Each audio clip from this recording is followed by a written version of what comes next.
Sinon, je vais le lire. Je vais le lire, il n'y a pas de souci, c'est pas grave. Enfin, qui comme t'es en français, Léis, hein?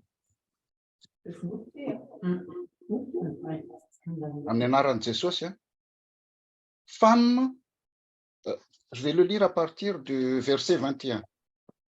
Éphésiens 5, 21 à 25. Au nom de Jésus, soumettez-vous les uns aux autres dans la crainte de Dieu. Femmes, soumettez-vous à votre mari comme au Seigneur, car le mari est le chef de la femme, comme Christ est le chef de l'Église, qui est son corps et dont il est le sauveur. Mais tout comme l'Église se soumet à Christ, que les femmes aussi se soumettent en tout à leur mari. Marie, aimez votre femme comme Christ a aimé l'Église. Il s'est donné lui-même pour elle. C'est un texte, c'est une loi hevitra. Ça y est, nous loi hevitra, zaraina amintsika androany, maheno tsara daholo nareo. Le verset que je viens de lire, c'est un des passages les plus controversés de la Bible. Donc, allons tout de suite dans le vif du sujet alors. Niangatahako aminareo fotsiny dia zao aza maika ny anao kritika na hiteny hoe tsy d'accord amin'izany fa enoy hatramin'ny farany aloha avec un cœur et un esprit ouvert. Ahoana ny fomba ampiasana an'izany verset izany ao amin'ny tokantrano? Comment interpréter ce verset pour qu'il n'y ait aucune rébellion dans le foyer et pour que la paix règne dans le foyer? Parce que si la paix n'existe pas dans le foyer, elle n'existera pas dans l'Église non plus. Nous avons vu cela hier. Chaque foyer est un micro-église et l'Église est un ensemble de plusieurs foyers. Tsy hanao resaka démagogie idéaliste aminareo fa tonga dia fijery pragmatique sy théologie pratique nanaovantsika azy. Définition zany hoe pragmatique zany au amin'ny dictionnaire dia hoe orienté vers l'action pratique na hoe susceptible d'application pratique. Vous m'avez donné comme thème Éphésiens 5, 22 à 25. Efa nahitsiko kely izy tamin'ny voalohany izaka 21 à 25 fa naverinareo teo amin'ilay 22 à 25 any. Pourquoi j'ai insisté qu'on commence à partir du verset 21? Parce que déjà, vous avez mal coupé le verset. Car il faut le lire à partir du verset 21. Le verset 21 qui dit « Vous qui craignez le Christ, soumettez-vous les uns aux autres. » En commençant votre lecture au verset 22 ou en isolant le verset 22, il est tout à fait normal que les femmes soient réfractaires à ce verset. Parce que actuellement, l'idée de soumission à une autorité est passée de mode et suscite beaucoup de protestations.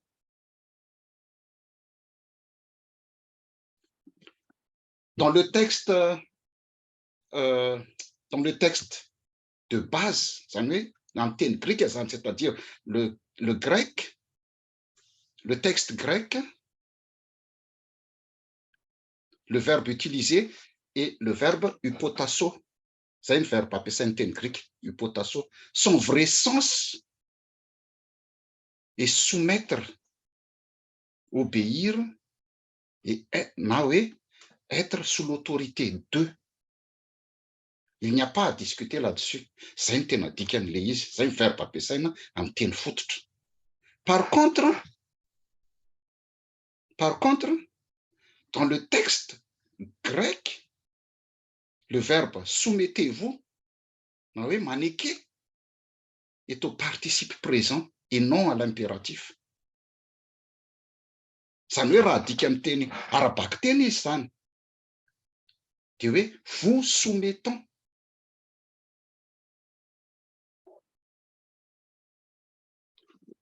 La subtilité du grec est que le participe présent est parfois employé avec le sens d'un impératif quand il s'agit d'une exhortation.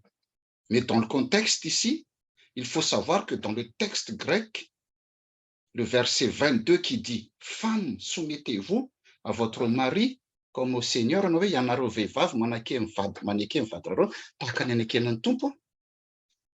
ne comporte pas de verbe. Raha mamaky ny Baiboly amin'ny teny frantsay nareo dans la traduction française second 21, tsy haiko hoe inona ny traduction amin'ny Baiboly nareo, le verbe soumettez-vous est mis entre parenthèses. Ça veut dire quoi? Ça veut dire tout simplement que le verset 21 qui est au participe présent apparaît donc comme un verset de transition qui se rattache au verset 22. Donc, le verbe au verset 21, qui est au participe présent, le verbe au verset 21 est au participe présent moyen passif. En grec, les verbes moyens sont utilisés pour une action que le sujet fait sur lui-même. C'est-à-dire qu'il y a une implication particulière du sujet. Il n'est donc pas ici question de soumission inconditionnelle, mais d'une soumission mutuelle.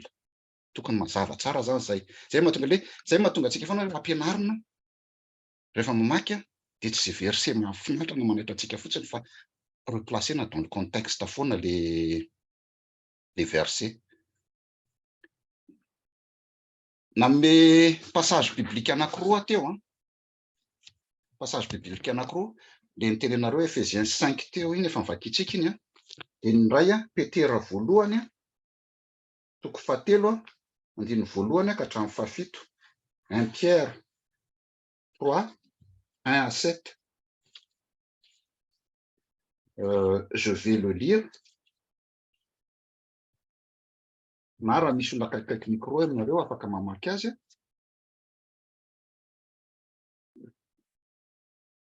Le temps que je le trouve.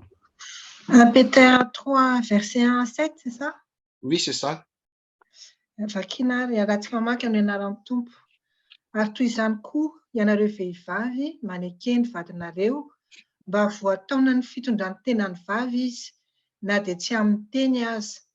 Rehefa hita ny fahadiovan'ny fitondran-tenanareo amin'ny fahatahorana, ary aoka ny firavahanareo tsy ho zavatra eny ivelany toy ny firandram-bolo sy firavam-bolamena na ny fiakanjona, fa aoka ho toetra miafina ao am-po izay tsy mety ho lo, dia ny fanahy malemy sady miadana izay soa indrindra eo imasin'Andriamanitra. Fa tahaka izany no niravahan'ny vehivavy masina fahiny, izay nanantenan'Andriamanitra sady nanaiky ny vadiny, dia tahaka ny Sara izay nanaiky an'i Abrahama ka nanao azy hoe tompoko, dia zanany ianareo na mba manao soa ka tsy matahotra izay fampitahorana na inona na inona.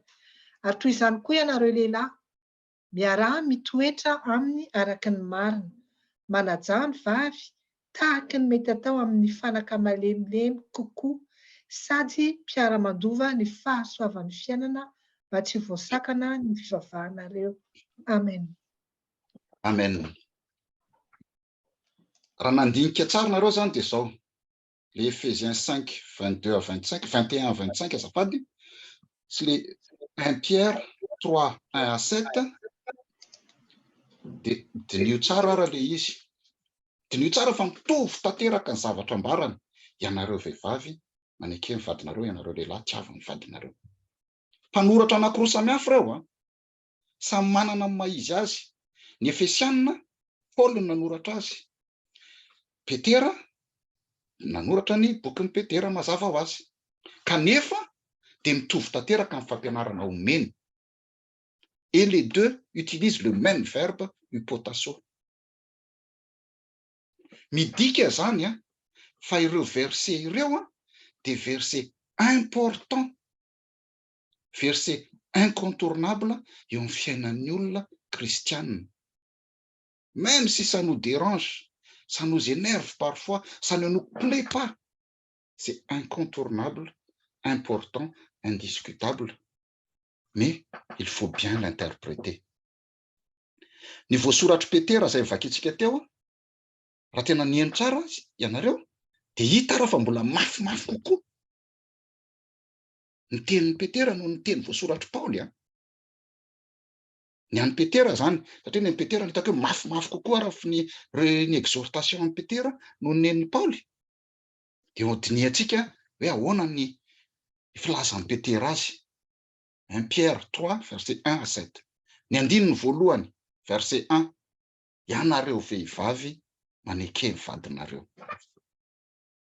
Io no andalan-tsoratra masina faran'izay sarotra indrindra ho anareo vehivavy manaiky azy. Satria nahoana? Satria ny saina dia mifantoka na hoe focaliser eo amin'ilay hoe manekea ny vadinareo. Le hoe soumettez-vous. Vous êtes tellement focalisé sur le soumettez-vous.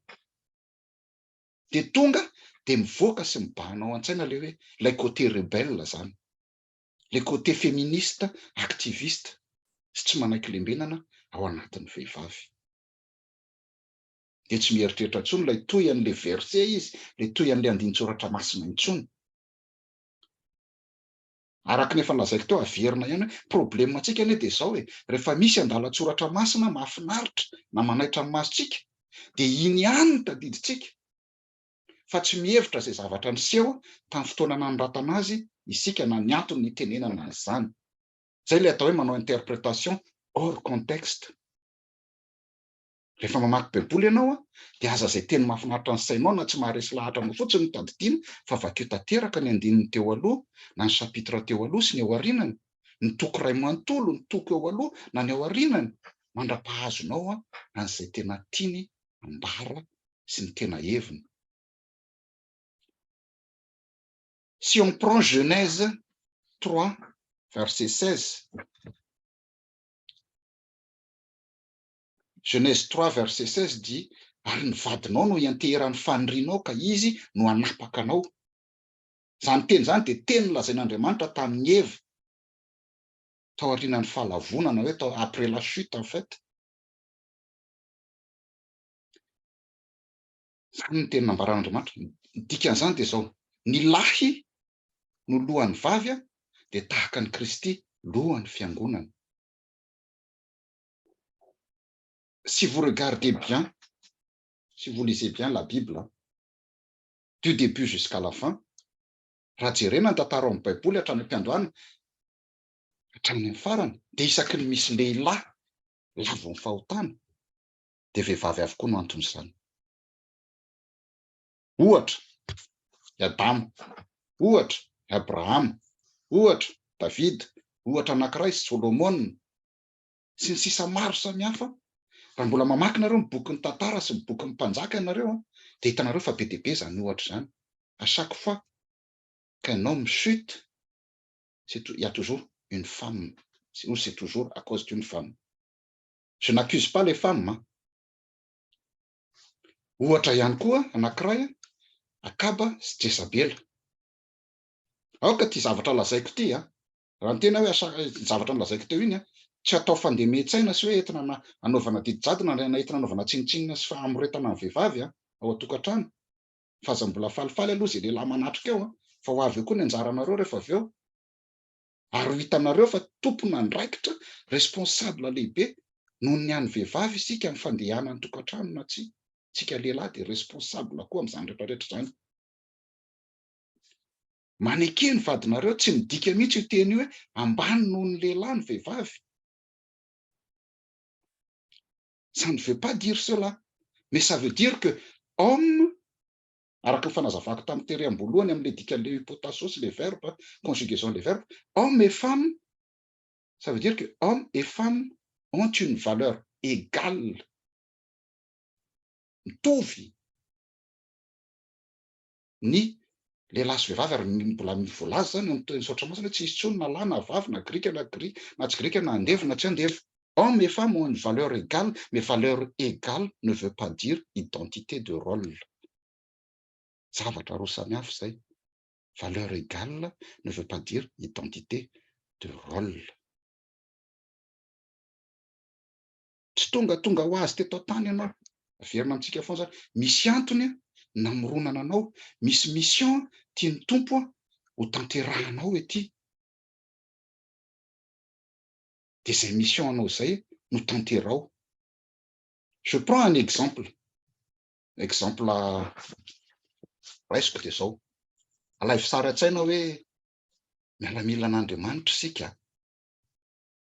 Nous sommes des soldats de Dieu. Imaginez, nous sommes des soldats. Ny miaramila rehefa mandeha miatafika na mission dia ao anatin'ny tropy anankiray dia tsy maintsy misy foana lieutenant anankiroa ohatra na sergent anankiroa.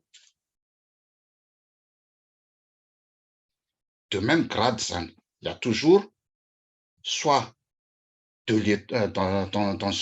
les soldats partent en guerre ou en mission, il y a toujours souvent 2 lieutenants, 2 sergents. Nefa kosa na dia mitovy grady azy izy ireo dia iray ihany ny chef de mission. Misy an'izay rafitra izay tsy maintsy mipetraka.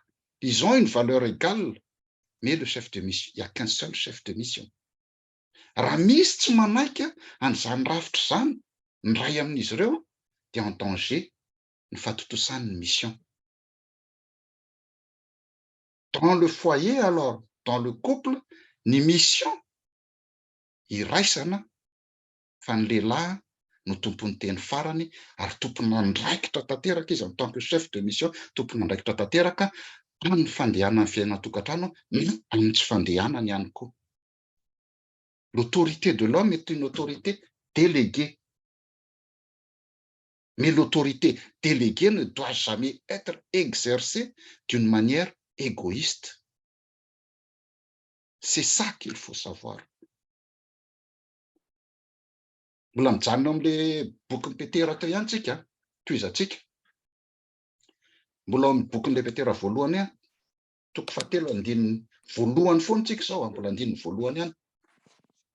Dia misy soratra hoe, hozy izy hoe, mba ho voataona ny fitondrantena ny vavy izy, na dia tsy amin'ny teny aza. Rehefa hitany ny fahadiovan'ny fitondrantenanareo. Amin'ny teny vazaha izy dia hoe, qu'il soit gagné, c'est le mari, hein, c'est des maris qu'on parle, qu'il soit gagné sans parole par la conduite de leur femme. Ça veut dire quoi? Ça veut dire que l'amour, la grâce, la modestie, la douceur et le respect d'une chrétienne envers son mari sont les plus puissants outils d'évangélisation qu'elle possède. Le mari doit être constamment frappé par la pureté de vie de son épouse et par son respect pour Dieu. Si on le pousse encore plus loin, didika zany dia zao. Midika zany hoe tsy mila menomenona lava ianao, tsy mila mivazavaza ianao, tontolo andro tsy maraina tsy hariva. Satria raha araka ny voasoratra amin'ny andininy fahaefatra dia manana fitaovana mahery vaika nomen'Andriamanitra azy ny vehivavy. Manana fitaovana mahery vaika nomen'Andriamanitra anareo ianareo vehivavy dia ny hoe ny toetra miafina ao am-po izay tsy mety ho loha dia ny fanahy malemy sady miadana. Je ne sais pas si vous, les femmes, vous vous rendez compte, mais vous avez une arme très puissante que vous devez utiliser sans modération. Une parure intérieure est cachée dans le cœur, la pureté incorruptible d'un esprit doux et paisible qui est d'un grand prix devant Dieu. Ce n'est pas moi qui le dis, hein. C'est Pierre qui le dit. Ce qui veut dire qu'avec sa douceur, la femme, c'est l'huile qui fera tourner la maison. Si la femme veut quitter ce rôle et veut prendre un autre rôle et veut commander à la place du mari, elle finira dépressive, car ce n'est pas sa nature. Ce n'est pas sa nature. Avoir une valeur égale ne veut pas dire identité de rôle. La nature d'une femme doit être douce et paisible. Donc, si la femme met vraiment une bonne huile, comme j'ai dit tout à l'heure, c'est l'huile qui fera tourner la maison. Si la femme est une bonne huile, elle fera tourner le foyer sans problème. Misy fitenintsika malagasy zay hoe omeo vehivavy endry aho ananganako firenena vanona. Omeo vehivavy endry ananganako firenena vanona. Zava-misy anefa dia zao. Indraindray ary matetika mihitsy moa zany. Misy ny tokantrano, ohatra ny tokantrano ganagana, tokantrano ngana ozy izy tsika gasy zay ka ny lahy indray ny kely feo.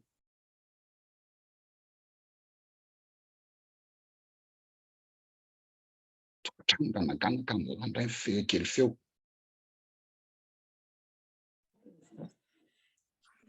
Raha toa ny vadinao tsy mety mandeha mivavaka, mamolava, na mamono, na hafa koa, dia asehoy azy ny harena sarobidy ao aminao. Izay ho veriny raha tsy miova izy. Ny ngonongonona sy ny vazavaza janony. Les cris ne changeront rien. Ça ne ferait qu'aggraver la situation. Na dia hivavaka tontolo ny andro sy alina azy ianao nefa ny fitondran-tenanao tsy araka ny sitrapon'Andriamanitra, zany hoe malemy fanahy, dia tsy hamaly anao izy ary tsy hampiova ny fiainanao zany. L'esprit doux et paisible, c'est la beauté qui ne flétrit jamais. Contrairement au corps extérieur. Paisible ici, c'est... Le mot paisible ici décrit les actions et les réactions de la femme envers son mari et la vie en général. Et moi, je peux vous le dire, raha nananareo vehivavy reo qualité reo, fanahy malemy, sady miadana, na hoe esprit doux et paisible, en plus belle comme vous êtes, tsara tarehy ohatra nareo zao, lazaiko aminareo fa tena na iza lehilahy dia ho voatazonareo ary hamejanareo sy toetra tsara aminareo satria fantany fa tsy ahita vehivavy endry ohatran'izany izy maizanaiza ao alehany. Ary fantany fa manana diamondra sarobidy izy ao atokantranony ao. Vous pouvez tenir à carreau n'importe quel homme si vous avez ces qualités-là. Vous pouvez tenir à carreau n'importe quel homme, car il sait qu'il a un diamant très rare et très précieux dans sa maison. Il n'en trouvera pas ailleurs. Il n'en trouvera nulle part ailleurs une femme comme vous. Si une femme est douce, paisible, s'occupe bien de son foyer et surtout, elle craint Dieu. Dans la Bible, il y a un exemple. Vous pouvez en trouver dans la Bible l'exemple de Ruth, par exemple. Ruth. Votre foyer sera heureux et vous gagnerez votre mari sans parole. Si vous êtes le contraire, bonjour les dégâts. Car il y a beaucoup de femmes qui s'occupent et parlent plus des affaires des autres foyers que du sien. Mais bon, et ça c'est une autre histoire. En tout cas, une chose est sûre, le succès de la vie chrétienne dépend du foyer. Je vais parler des hommes maintenant.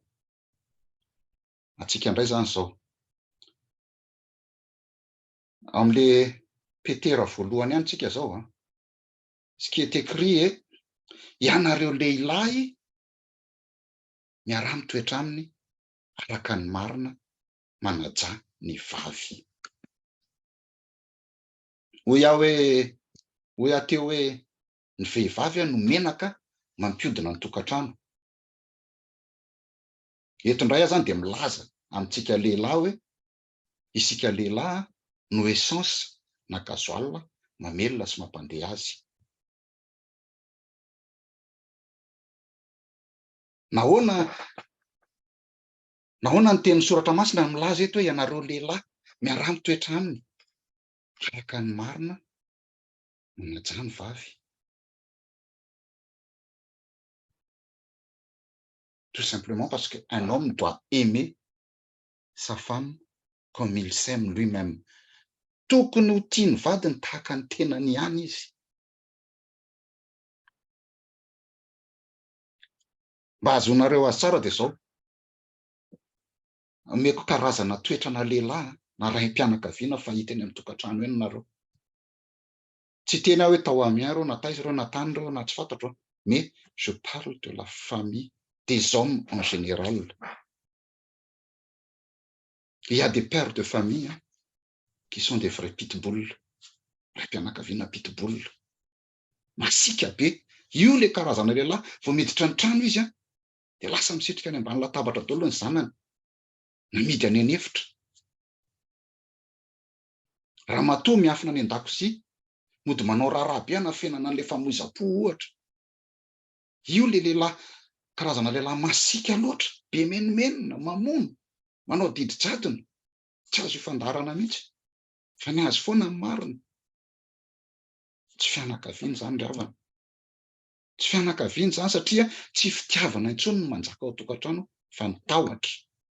Ce n'est plus, c'est la peur qui règne, mais pas l'amour. Deuxième exemple ana lehilahy anankiray omeko indray dia zao. Raim-pianakaviana tsy mandray andraikitra sy tsy azo anteherana mihitsy. Lehilahy, misy lehilahy tsy mandray décision mihitsy izy. Tsy mba mampianatra sy mananatra ny zanany izy. Ny namany sy ny revirevy no prioritaire fa tsy mivady aman-janany. Ny 70% ny 90% ny androny dia any ivelany. Na izy ao an-trano fa tsy manao na inona na inona fa manao patron fotsiny eo amin'ny devant télé dia meo anary. Ny raim-pianakaviana ry havana dia tokony ohatra tsara azony zanany alay tahaka. Le père doit être l'exemple à suivre pour ses enfants. Le mari doit être l'exemple à suivre. C'est ce qu'on appelle la pédagogie de l'exemple. Le mari doit prier pour sa famille. Le mari doit lire la Bible et apprendre la parole de Dieu. Pourquoi? Tout simplement parce qu'il doit être un modèle pour ses enfants. Et aussi parce qu'en étudiant la parole de Dieu, il trouvera dans l'histoire de plusieurs familles de la Bible des exemples à suivre. Mais aussi, il trouvera dans l'histoire de plusieurs familles de la Bible des erreurs que certains pères de famille ont faites et qu'il ne faut pas reproduire.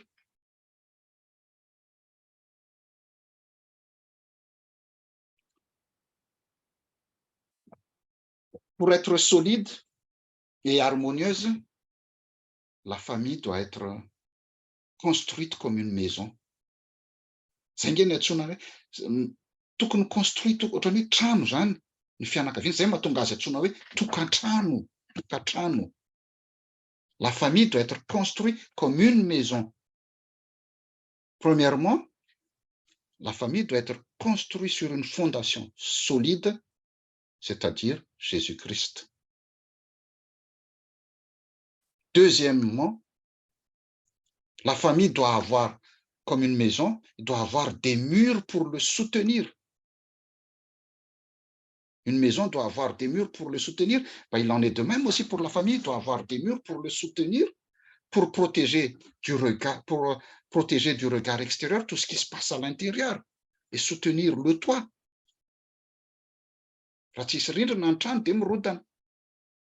Ce rôle de mur qui protège, qui soutient et qui protège du regard extérieur, c'est le rôle de la femme, de la mère ou de l'épouse. Ça, c'est le rôle de la femme, de la mère ou de l'épouse. Et enfin, une maison, une famille, comme une maison, doit avoir un toit aussi pour le protéger. Doit avoir un toit. Ce n'est pas une maison. Le père, c'est le toit de la maison. Le père, c'est le toit de la maison. Hein. Il protège sa famille. Et il doit être à toute épreuve. Le soleil tape fort, la pluie tombe, la neige tombe, la grêle tombe. Qu'est-ce qui prend tout? C'est lui qui prend tout. C'est le toit qui prend tout. Ça veut dire le père qui prend tout, mais avec le soutien des 4 murs, c'est-à-dire sa femme. L'un ne va sans l'autre. En général, quand il y a des tempêtes et des cyclones, qu'est-ce qui tombe en premier? Le toit. C'est-à-dire le mari.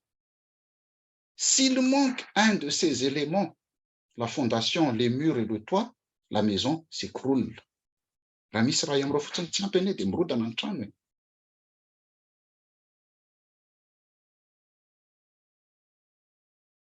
Troisième exemple de père. Misy ny ray mpianakaviana akolambohatra. Manao bokosy eran-tanàna fotsiny no ataony. Raha tena tianao vadinao tsy mila mandeha mitady any ankafa-tsony any ianao. Ny tenin'ny Baiboly dia milaza hoe nalaina tao amin'ny taolatezan'ny lehilahy ny vehivavy vadiny. Izany hoe ny vehivavy dia taratry ny lehilahy vadiny. Raha tena tianao sy hajainao amin'ny fonao manontolo izy dia ho tonga lafatra. Averiko tsara. Ny vehivavy dia taratry ny lehilahy vadiny. La femme est le reflet de son homme. Si son mari la respecte et l'aime de tout son cœur, elle deviendra tout simplement parfaite. Voilà. Chers frères et sœurs, ny vehivavy, c'est surtout plus pour les hommes, rahalahisany. Ny vehivavy, rehefa mahita ny vadiny, tena tia azy, manaja azy, mandray andraikitra sy mikarakara tsara ny tokantranony sy ny zanany, azo itokisana, sy tokapo zany hoe fidèle zany, dia manaiky anareo tsy hakaterena izy. Satria fantany fa ny lehilahy ohatran'izany dia tsy maniry ohatran'ny anana na misy isaky ny elakelan-trano. Le mot soumettez-vous na hoe maneke, ça n'a plus lieu d'être même. Mes frères, quand une femme voit un mari qui l'aime, un mari qui est respectueux, un mari qui est responsable, un mari qui se soucie de son foyer et s'occupe de ses enfants, et surtout il est fidèle, la femme se soumet facilement parce qu'elle sait qu'un mari comme ça, il n'y en a pas dans tous les coins de rue. C'est une espèce rare en voie de disparition. Et la femme veut le garder. Et elle ne l'échangera pour rien au monde. Elle ne l'échangera pour rien au monde.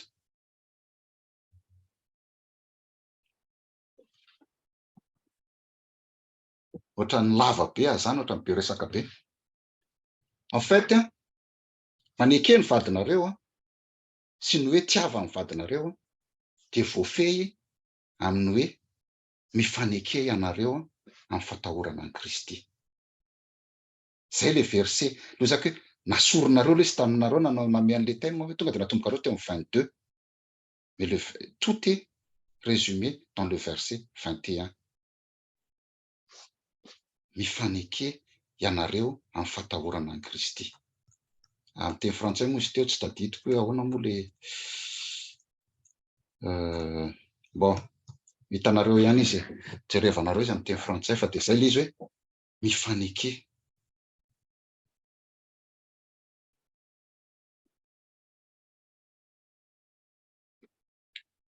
Tsy midika mihitsiny famoretana ny teny hoe fankatoavana na hoe soumettre. Le verset hoe maneke ny vadinareo tsy natao hanampitrotraka amin'ny famoretana ny vehivavy ao an-trano zany akory, na ny fiarahamonina. Tsy natao hoe hampanginana azy ihany koa zany hoe faniliana azy ao amin'ny andraikitra sy ny fitantanana. Ny objectifan'io verset io fa fampaherezana ny vehivavy mba tena hiaina ny finoana ka hatarika ny vadiny sy ny zanany amin'izany. Voilà l'objectif de ce verset. Ary ihany koa ho famerenana ny lehilahy amin'ny tenany raikiny amin'ny fo madio, tsy tia tena, tsy miangatra ary tsy mila takalo fa feno fitiavana sy vonona nolotra ny ainy ho an'ny fianakaviana, tahaka ny Kristy nanolotra ny ainy ho antsika.